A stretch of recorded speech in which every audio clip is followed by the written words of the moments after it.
Hello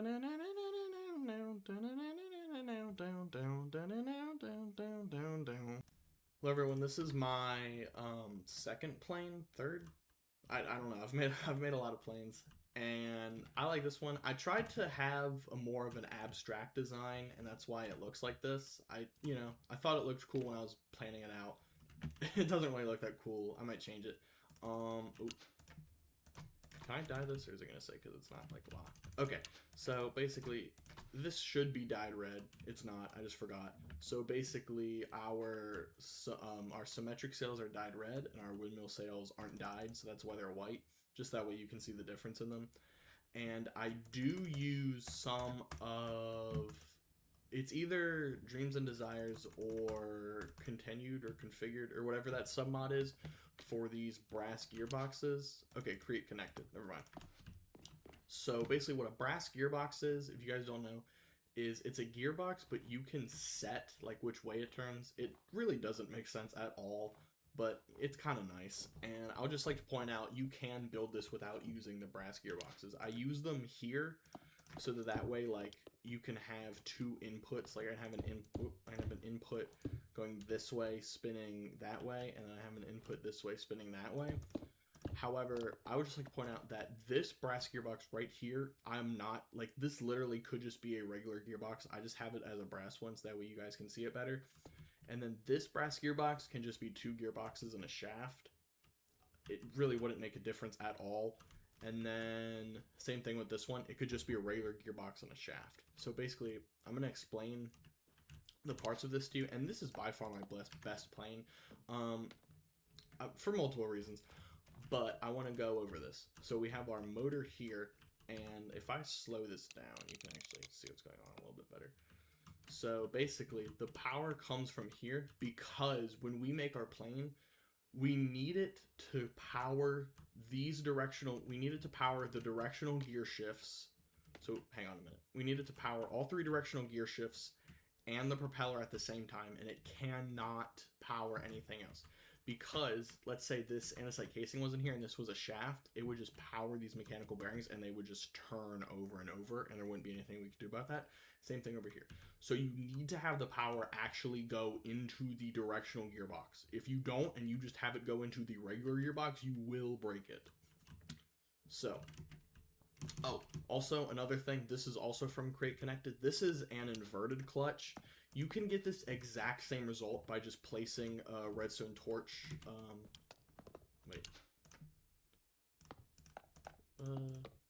So if you just place a redstone torch right there and then a redstone link on it, you have an inverted clutch.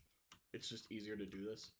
So basically, we start at the engine here, and the output is right here, and it spins into this large cogwheel and then into these two small cogwheels, so that way we double their RPM. Because you see, this is set at 64. And where is my... Okay, this is a multimeter from Dreams and Desires. It is literally just a stressometer and speedometer combined into one. You can just use a speedometer. This is just what I have. So now we're moving at 128, even though this is at 64. Which also, by the way, you can get beyond 256 RPM in the configure menu. I like doing it just because, why not, you know? So we see that it goes throughout this cogwheel right here, and it goes to these two cogs. Whoops. These two cogs right here. Now, we like these two cogs, okay?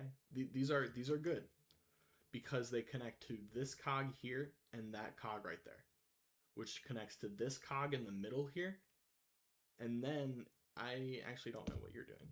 And then it connects here to this cog, which I tried beforehand, I tried to go over everything, and if it could just be a shaft, I tried to make it a shaft so that way it would be clear, but apparently I missed some. So it travels to this cog right here. You see how it travels from the motor up this cog to this cog to this cog to this cog down here. And then there's no cog here because we don't want it turning this torsion spring. We want it turning the directional gear shift. So it goes down here and it powers this inverted clutch, which again, same thing. You can just use a redstone torch and a regular clutch. This is just more compact. So it goes through this shaft and then it goes up and then into the propeller, which we like that because it's not powering anything that isn't an inverted clutch or a directional gear shift. Otherwise, everything will break. And then this is just an andesite casing here. And then we can see that this cog is going up here, and it's going to these two directional gear shifts, which is good because that means I can push right and it goes right, or I can push up and it goes up. And as we can see here, I have this shaft going down to these encased chain drives. Also, these are just andesite casings, but it bounces it out. So I have these encased chain drives going down here, and then it goes into this vertical gearbox right here, and then up into this directional gear shift toward and spring and mechanical bearing. And I also have a sail on the back, which helps it turn a little bit. I think that those are nice. I think it helps better. And I'm pretty sure that is everything. Like and subscribe, you know, leave a comment. That should be everything explained. If I didn't, let me know. And, oh, wait, real quick. Here is the control panel for it. So here's everything I have here. So you can see I have them like on the redstone links. Okay. So I hold down shift. Oops. I hold down shift and these will start spinning. I hold down space and the propeller starts spinning. And we're off. Except it's not as fast as I'd like to because I forgot to change the speed of the creative motor. But we are off. Hang on a minute. This is embarrassing. Okay. So I'm going to set it to 256, so this gets up to 512 when our propeller spins super fast. If you just want to use 256, I'm sure it will fly. You saw it fly with 54 or 64, however, the air pressure is lower, so I actually don't know because I only tested it like this. Leave a hate comment. There we go. So now, oh, dang it. I suck at this. Hold up. Worst create player ever. Oh my god. Okay. Now if I aim up, it's so much more powerful. Oh my god. I can't see anything. Okay, there we go. And I'm upside down. And I'm going to crash the plane. Okay. It does work though. It does. I'm just a bad pilot. Don't worry about that. I'm just a bad pilot. But the plane does work. I'm sure the wing design kind of sucks, but I'm proud of this plane.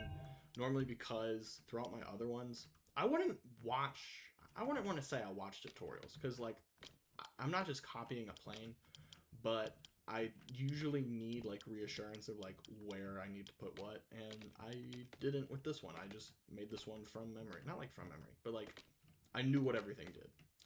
So this should fly.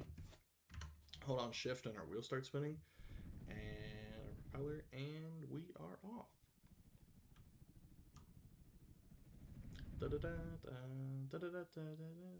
Oh wait, that's copyrighted, never mind.